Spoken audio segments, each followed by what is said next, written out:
It all started in December 2017, when we drove a 3D printer from the Netherlands to Africa. End station, the Masanga hospital, located in the heart of Sierra Leone. Our project 3DD in Sierra Leone aims to improve lives in 3 dimensions: sustainable, scientific and healthcare.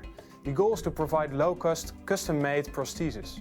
Our team consists of experts from 2 medical 3D labs and technical medical students. We conduct research in order to innovate, examine the quality of life and help patients to re-enter the society. Hi, I'm Andrea. I'm a technical medical student from the University of Twente, and I've been here in Masanga during the summer to make prostheses for people. Alex fell and broke his upper arm. After consulting a traditional healer, his injury got worse. He ended up in the hospital where the doctors amputated his arm.